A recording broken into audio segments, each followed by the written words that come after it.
Assalamualaikum warahmatullahi wabarakatuh. My name is Andi Nur Fitriani and I'm from Group 2. So, hari ini kita akan membahas mengenai isu pendidikan dan pengajaran bahasa. Jadi, dalam dunia yang sedang berubah saat ini, banyak sekali pemikiran baru yang muncul dalam berbagai kehidupan, termasuk dalam dunia pendidikan. Salah satu di antaranya ialah perspektif baru mengenai peran guru. Jadi, peran guru ini yang telah berabad-abad lalu tak disentuh, tiba-tiba aja digugat. Dan yang menggugat peran guru ialah Louis Wigenzner Jr. dan kawan-kawannya, khususnya di Amerika Serikat. Melalui Reinventing Education tahun 1995, mereka mengemukakan kritik tajam tentang praktik pendidikan di sekolah rakyat Amerika. Salah satu kritik mereka tertuju pada guru. Menurut mereka, guru semestinya kini mengubah sikap dan perannya dalam pembelajaran dan meninggalkan segala praksis kuno yang telah diciptakan berabad-abad lalu, guna menyesuaikan diri dengan kehidupan sosial modern sekarang ini.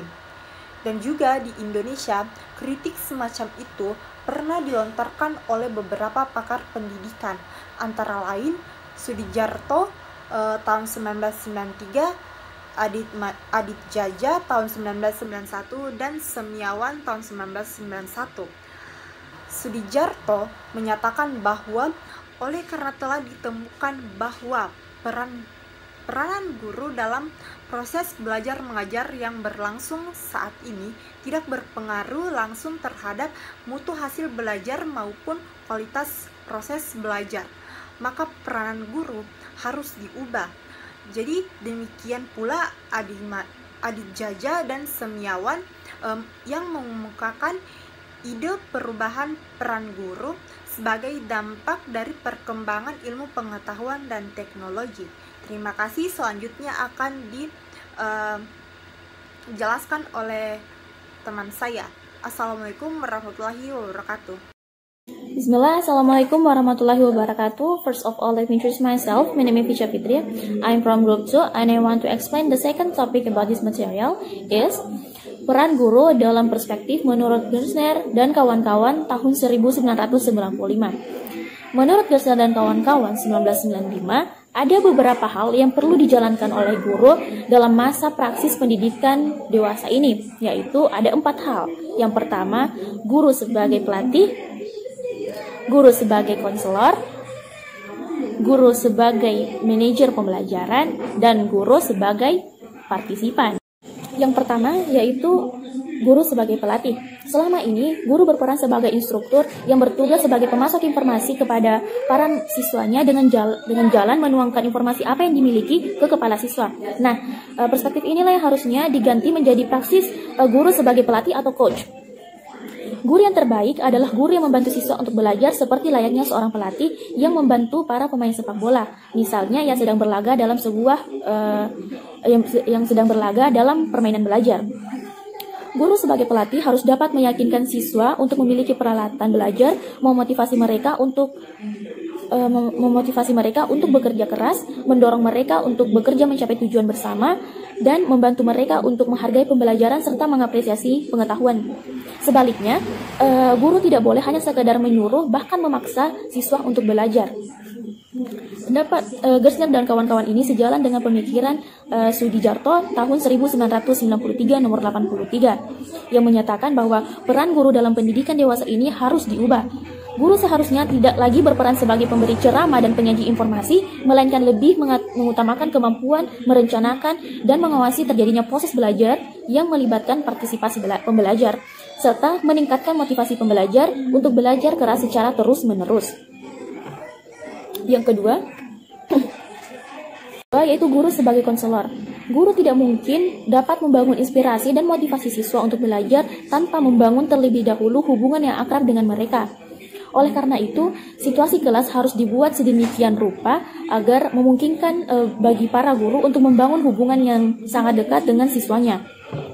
Salah satu alternatif yang dikemukakan oleh Wigenzner dan kawan-kawan pada 1995 yaitu untuk mengatasi masalah ini adalah dengan membuat kelompok-kelompok kecil dalam sekolah. Masing-masing kelompok dibimbing oleh 1 orang guru. Rasio 6 siswa per 1 orang guru adalah angka ideal yang disusulkan oleh Wigenzner dan kawan-kawan itu. Dengan pembentukan kelompok-kelompok kecil ini, guru dapat menjalin hubungan dekat dengan siswa, hingga komunikasi antara guru dan siswa berjalan dengan intensif dan kondusif. Dan guru dapat berbuat sesuatu seperti yang layaknya dilakukan oleh seorang konselor terhadap pasien guna memotivasi siswa dalam belajar. Yang ketiga yaitu guru sebagai manajer pembelajaran. Secara tradisional, guru biasanya mengajarkan materi yang sama dalam waktu yang sama pada kelas yang sama. Guru mengatur dan mempersiapkan materi secara terstruktur dengan rapih dan mengajarkannya di dalam kelas. Kegiatan mengajar seperti ini memang biasanya menyenangkan, baik bagi para guru maupun siswa. Akan tetapi, kurang merangsang rasa keingintahuan seorang siswa. Bahkan, guru seringkali merasa tak mempunyai kebebasan dan waktu yang cukup untuk memperhatikan setiap siswa secara individual. Oleh karena itu, kegiatan ini perlu dirubah. Peran guru sebagai alternatif. Peran seperti ini adalah peran sebagai manajer. Dalam peran ini, guru mengarahkan siswa untuk melakukan beberapa macam aktivitas dalam waktu yang sama. Sebagian siswa dapat diarahkan dan memanfaatkan media atau perangkat yang tersedia. Sebagian melakukan aktivitas kerja kelompok dan sebagian lagi bekerja sebagai tutor. Dalam setting seperti ini, tugas guru adalah mengkoordinasi pekerjaan orang-orang yang terkait, media belajar, dan para siswa dalam kombinasi yang produktif. Yang keempat, yaitu guru sebagai partisipan. Mengajar, kata mengajar. Kata Al-Shankar dalam Gersmer 1995 nomor 154 adalah a lonely profession.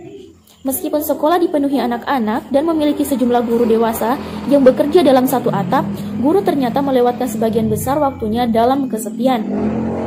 Sepanjang jam mengajar, mereka berada dalam kelas yang terisolasi dari kehidupan lain. Guru hanya sempat bertukar pikiran dengan kolega-koleganya dalam waktu yang sangat terbatas. Tak seperti profesional lain yang senantiasa berhubungan satu sama lain, baik melalui saluran telepon, fax, maupun rapat-rapat. Guru biasanya terisolasi satu dari yang lain.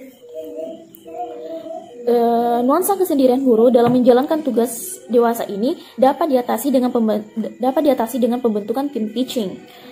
Tim teaching adalah perspektif baru. Ini berbeda dengan yang telah diterapkan sejak beberapa dekade yang lain. Pembuatan tim teaching dalam versi baru itu mengandung banyak manfaat. Yang pertama, setiap guru menjadi turut merasa bertanggung jawab terhadap keberhasilan setiap siswa. Yang kedua, hambatan yang terjadi antara guru dan siswa teratasi. Yang ketiga, guru tidak lagi merasa kesepian, seperti hal yang kita jelaskan sebelumnya. Baiklah, saya rasa cukup untuk penjelasan peran guru menurut perspektif Gersner dan kawan-kawan 1995. Lebih dan kurangnya mohon dimaafkan. Kemudian kita lanjut pembicara ketiga. Bismillahirrahmanirrahim. Assalamualaikum warahmatullahi wabarakatuh.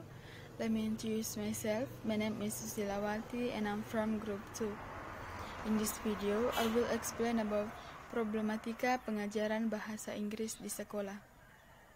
Telah diketahui oleh umum bahwa hasil pendidikan di masa ini belum memuaskan. Tingkat pencapaian tujuan kurikulum untuk semua bidang studi secara umum belum tercapai dengan baik, termasuk dalam bidang studi bahasa Inggris. Mutu hasil pengajaran bahasa Inggris, khususnya di SMA, masih sangat jauh dari yang diharapkan, karena dari 4.000 siswa dari 8 provinsi, hanya 4,5% yang mencapai target kurikulum. Ditinjau dari segi proses belajar mengajar, berdasarkan pengamatan dan pengalaman, pengajaran bahasa Inggris di sekolah pada umumnya juga belum memuaskan. Bagi sebagian besar siswa, bahasa Inggris masih menjadi momok yang menakutkan, menyebalkan, membosankan, dan lainnya. Banyak siswa yang ribut, bolos, bahkan bermain sendiri saat mengikuti pembelajaran bahasa Inggris. Tanpa mengabaikan penyebab lain, secara logis dapat diduga bahwa kelusuan dalam proses belajar mengajar disebabkan oleh faktor guru, karena gurulah yang berurusan langsung dengan manajemen proses belajar mengajar. Peranan guru dalam proses belajar mengajar, sebagaimana diutarakan oleh Sudijarto, sangat menentukan kualitas proses belajar yang akhirnya akan mengarah pada kualitas hasil belajar. Di masa ini, guru bahasa Inggris, sebagaimana guru-guru bidang studi lain, masih lebih banyak berperan sebagai master atau instruktur yang bekerja memasok pengetahuan kepada pembelajar. Dalam pengajaran reading misalnya, guru masuk dalam kelas dengan pertama-tama memberi salam, disusul menyuruh siswa membuka buku teks halaman sekian, kemudian menyuruh beberapa siswa membaca sebuah bacaan yang belum tentu dimengerti maknanya oleh para siswa. Setelah itu, guru menyuruh siswa untuk mengerjakan tugas-tugas melengkapi bacaan tersebut. Mereka juga bekerja sendiri-sendiri di dalam kelas. Tidak ada jalinan kerjasama antar guru satu dengan yang lainnya. Tak pernah ada diskusi tentang masalah-masalah yang dihadapi oleh siswa. Guru juga tidak berusaha merencanakan bersama-sama materi pembelajaran yang akan diajarkan di kelas 1, kelas 2, dan kelas 3. Pada umumnya, para guru menggunakan buku teks yang ada di pasaran tanpa mendiskusikan terlebih dahulu kelemahan-kelemahan apa yang ada di dalam buku tersebut dan bagaimana cara mengatasinya. Akibatnya, para guru sering lempar tanggung jawab, misalnya para siswa kelas 2 gagal, guru kelas 1 lah yang dianggap sebagai penyebabnya atau kambing hitamnya. Hubungan guru dan siswa di masa ini juga belum mencapai tingkat kedekatan yang diharapkan. Guru tak mengenal siswanya dan bahkan siswa-siswa tidak mengenal nama gurunya. Kondisi pengajaran seperti itulah yang mungkin menjadi penyebab rendahnya mutu proses belajar mengajar, yang kemudian mengarah pada kegagalan belajar. Untuk mengatasi masalah tersebut, perlu pemikiran-pemikiran baru yang mengarah pada perbaikan proses belajar mengajar di kelas. I think that's all my explanation. Thank you for your attention. Assalamualaikum warahmatullahi wabarakatuh. Perkenalkan, nama saya Fatur Rahman dari kelompok 2 Profesi Keguruan. Di sini saya akan melanjutkan materi yang dibawakan oleh teman saya dengan judul materi yang sama pada bagian pemecahan masalah. Baiklah, pada bagian ini membahas tentang pemecahan masalah atau bagian problem solving dari masalah yang dikemukakan pada bagian awal. Jadi munculnya perspektif baru tentang peran guru sebagaimana yang dijelaskan pada bagian awal menimbulkan inspirasi untuk mengemukakan salah satu alternatif pemecahan masalah pembelajaran. Dan salah satu alternatifnya itu mengubah sedemikian rupa peran guru sehingga proses belajar dapat berjalan lebih efektif. Dan di sini beberapa ahli mengemukakan beberapa alternatif atau pengubahan cara atau metode pembelajaran yang diubah agar pembelajaran lebih efektif terhadap mahasiswa atau siswa. Pertama itu pada tujuan pembelajaran. Tujuan dilakukannya pengajaran bahasa pada umumnya adalah untuk membekali pembelajar dengan 4 keterampilan bahasa, yaitu keterampilan menyimak, berbicara, membaca, dan menulis. Itu menurut STEM pada tahun 1983. Latar belakang demikian hendaknya dijadikan sebagai acuan untuk menemukan tujuan pembelajaran bahasa Inggris di sekolah, khususnya yang dilakukan melalui pengajaran membaca. Yang di sini pada tujuan pembelajaran di sini lebih ditekankan pada skill membaca seorang pelajar, karena pada sekolah tinggi atau perguruan tinggi mereka lebih ditekankan untuk membaca buku-buku atau studi-studi bahasa Inggris, sehingga sehingga pada tujuan pembelajaran yang pada tingkat sekolah menengah atas atau sekolah menengah pertama tujuan pembelajarannya itu lebih ditingkatkan pada bagian skill membaca. Dan pada pemilihan materi ajar. Nah, di sini terdapat dua bagian, yaitu sumber materi dan tema materi. Pada sumber materi, sesuai dengan tujuan pembelajaran tersebut, materi pembelajaran hendaknya diambil dan materi yang bersifat autentik. Nah, maksud dari materi autentik ini adalah materi yang terdapat pada dokumen-dokumen asli yang ditulis oleh penutur asli, seperti yang terdapat pada ensiklopedia, surat kabar asing, majalah asing, dan buku-buku yang ditulis oleh penutur asli adalah contoh dari materi autentik. Bahan-bahan ini mempunyai gradasi keterbacaan atau readability yang berbeda-beda. Oleh karena itu, penyusunan pula mempertimbangkan tingkat keterbacaan mulai dari yang sederhana ke yang kompleks, dan biasanya bacaan-bacaan yang terdapat dalam ensiklopedia cenderung lebih sederhana dan lebih mudah untuk dimengerti oleh pelajar. Nah, itu pada bagian sumber materi. Jadi di sini pada bagian sumber materi, pemilihan materi ajar lebih ditekankan untuk mencari materi ajar pada materi yang bersifat autentik atau asli yang berasal dari penutur asli dari materi tersebut, seperti ensiklopedia atau majalah-majalah asing. Nah, pada bagian kedua itu tema materi. Kurikulum 1994 yang menganut pendekatan kebermakna atau pendekatan bermakna atau meaningful approach telah memberi peluang kepada guru untuk menyesuaikan diri dengan peran baru guru. Dalam kurikulum itu, sebagaimana dinyatakan oleh Huda pada tahun 1994, guru bahasa Inggris tidak terkait dengan penggunaan buku teks yang disiapkan oleh birokrat. Dengan demikian, guru bebas menentukan materi sendiri, Guru bebas menentukan materi sendiri untuk disajikan kepada siswanya. Jadi kurikulum tersebut lebih mengarah kepada pendekatan guru terhadap siswanya. Jadi dalam hal ini guru bahasa Inggris dibebaskan untuk menentukan materi sendiri untuk para siswanya. Kurikulum 1994 hanya meminta guru untuk mengajarkan materi sesuai dengan tema-tema yang telah ditetapkan. Guru masih bisa bebas memberi kebebasan kepada siswa untuk memilih topik-topik atau bagian dari tema yang diminati pada setiap siswa. Jadi di sini guru masih bisa memberikan kebebasan kepada siswanya untuk memilih topik-topik mereka sendiri, tetapi tidak keluar dari topik utama pembelajaran. Contohnya, sebagai contoh itu pada pengajar memberi tema sport atau guru memberi tema sport. Jadi guru dapat memberi kebebasan kepada siswa baik secara individual ataupun kelompok untuk mencari sendiri topik yang berkaitan dengan olahraga. Contohnya ada kelompok yang mencari materi tentang mengambil materi tentang Muhammad Ali, seorang petinju kelas dunia.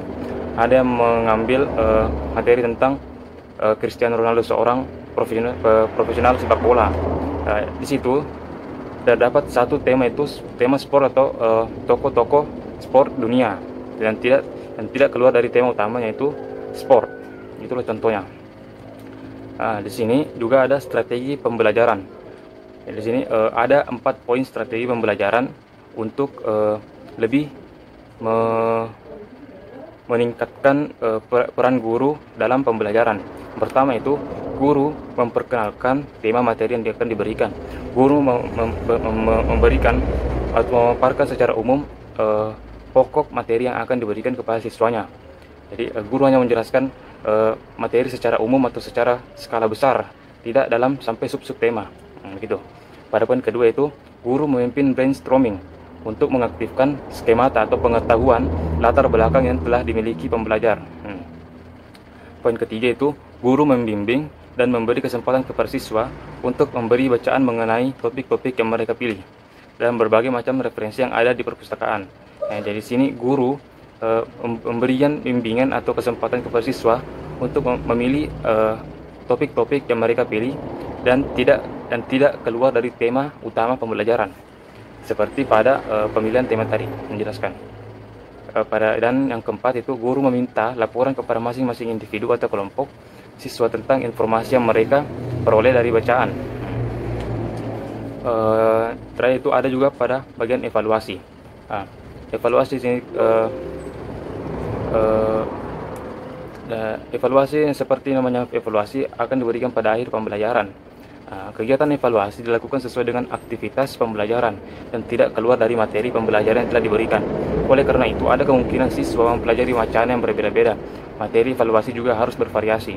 Guru dapat memberikan beberapa macam reading passage beserta pertanyaan-pertanyaan yang harus dijawab, dan siswa diminta untuk dengan demikian tidak akan terjadi masalah bahwa siswa tertentu tidak dapat mengerjakan soal evaluasi dengan alasan tidak pernah mempelajarinya. Aktivitas pembelajaran seperti di atas akan berdampak positif kepada suasana pembelajaran. Suasana yang variatif dengan belajar di perpustakaan membawa nuansa tersendiri yang tidak membosankan.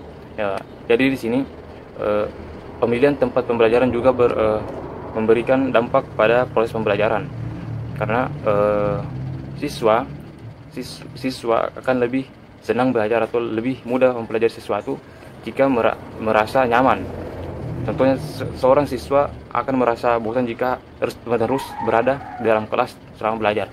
Jadi langkah baiknya jika seorang guru membawa siswa-siswanya ke tempat yang baru atau memberikan nuansa baru terhadap pembelajarannya, seperti membawa mereka keluar kelas ke taman atau belajar outdoor, tetapi materi pembelajaran tetap berjalan gitu.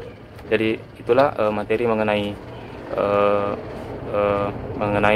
pemecahan masalah atau problem solving, mengenai tentang peran guru yang lebih dikembangkan guna mengembangkan